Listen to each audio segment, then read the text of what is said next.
Suding, Samsuri, apa? Boleh? Syukri dengan Sanusi gagal dan dikaitkan dengan susah melok 4S yang gagal gagal, jadi dikaitkan dengan miskin. Tapi yang lebih tu Ustaz, dalam parlimen ada ahli parlimen daripada PAS, dia boleh bawa kenyataan bahawa menoktahkan kemiskinan ni satu dongengan. Dia kata pihak-pihak gini macam mengarut lah, mana boleh orang tak ada orang miskin. Seolah-olah nak menormalisasikan kemiskinan. Walaupun kita tahu dalam sejarah Islam ada Umar Abdul Aziz, ada satu tak ada orang yang boleh terima zakat, ada. Tetapi bagaimana Ustaz boleh melihat dalam parti Islam wakil dan tidak ditegur oleh mana-mana pimpinan bahawa menoktahkan kemiskinan ini satu dongengan? Dan sebenarnya bagaimana cara kerajaan nak menangani supaya seluruh negara lah, bukan negara gagal saja 4 dia, untuk manakala negeri-negeri juga tidak miskin. Bagaimana cara Ustaz? Dari segi maqasid syariah ni lah. Macam ni sementara kita bagi kredit jugalah. Sebenarnya ada usaha macam Negeri Perlis. Negeri Perlis ni ijtihad dia berkaitan dengan politik dan berkaitan dengan zakat ni agak ke depan. Perlis adalah negeri yang mengenalkan zakat kepada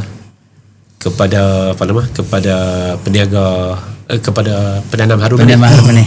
Pasal dia bukan makanan ruji, tetapi harum manis ni kalau buat satu musim kaya berganda daripada orang yang ada bendang. Jadi Perlis. Dan bagaimana mereka edarkan benda tu kan, macam mana mereka agihkan benda tu. Kalau kita tengok dalam Perlis ni, Uni Siraj, universiti hak depan tubuh tu, full beasiswa.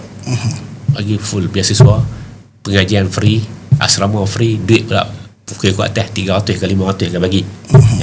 Di Kedah ada usaha yang dilakukan oleh zakat. Kedah. Zakat Kedah. Kelantan saya tak pasti ada usaha. Tapi sebenarnya usaha-usaha tu pun dilakukan secara berterusan. Kalau di Perlis tu sebenarnya tak ada kaitan langsung dengan salah satu S tu. Kalau majlis kan? Majlis agama sama mufti dan sebagainya lah. Tapi ada usaha tu yang buat. Dan sebenarnya instrumen dalam Islam ni adalah untuk menangani kemiskinan tu adalah kita ada institusi zakat. Yang salah satu daripada asnafnya adalah fuqara dan masakin. Kemudian kita ada wakaf. Wakaf tu kalau kata dibahagikan lagi, dibincangkan lagi, wakaf tu dia bukan sekadar wakaf kepada tanah dan sebagainya. Dia ada wakaf komersial, dia ada wakaf tunai dan lain sebagainya dengan ijtihad baru kan. Kemudian yang lebih asas lagi adalah dia sebenarnya adalah Al-Quran sebut kaila yakuna dulatan bainal aghniya'i minkum. Dapat hasil negara tu, sama ada akaun yang disatukan, sama ada hasil bumi negara ataupun daripada cukai rakyat sebagainya tu, itu perlu diurus dengan cara yang tepat. Dan Al-Quran bagi dia punya garis panduan dia tu mudah ya. Makna mudah tu dengan makna sepatah kata gitu kan. Tapi akhirnya pelaksanaan dia tu dia memerlukan kepada attitude, dia memerlukan kepada integriti yang tinggi dan sebagainya. Quran kata kaila yakuna dulatan bainal aghniya'i minkum. Satu baris. Kekayaan itu jangan diurus tadbir, jangan hanya berlegar di kalangan orang-orang kaya sahaja. Quran kata gitu kan.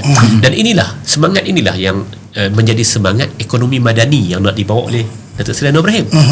Yang salah satu daripada prinsip yang bukan dia cakap sangatlah, bukan dia cakap ketika ini, dia cakap dulu lama lah, tentang menuktahkan kemiskinan. Menuktahkan kemiskinan. Macam mana cara dia? Saya sebut tadi ni, memperkasakan institusi zakat, memerlukan kepada ijtihad yang baru, wakaf, dan juga hasil negara itu. Maka yang paling asas diurus dengan cara yang baik, yang akhirnya orang bawah ni semua akan terima. Balik kepada ada wakil rakyat PAS kata menuktah ni adalah dongengan. Sekali lagi masalah pemikiran. Masalah dia mudah ya, hitam putih ya. Dalam hidup ni adalah hak mana yang PAS kata tu adalah hak tu yang putih, hak mana orang lain kata tu adalah hitam. Sebab tu dia tak perlu berhujah panjang pun kalau panggil dia main duduk di sini. Saya ingat dia pun tak boleh nak merangkau dari segi sejarah ke, nak main hukum ayat Quran ke, kata memang tak boleh. Tak ada. Dan memang pernah berlaku dalam sejarah menuktahkan kemiskinan. Fakir tentu ada, asnaf lain lagi ada, dalam masa yang sama. Dan dengan cara yang mana? Al-Quran ajak ke kita. Pandaikan umat. Ayat yang pertama apa? Iqra bismi rabbikal ladzi khalaq. Pandaikan umat.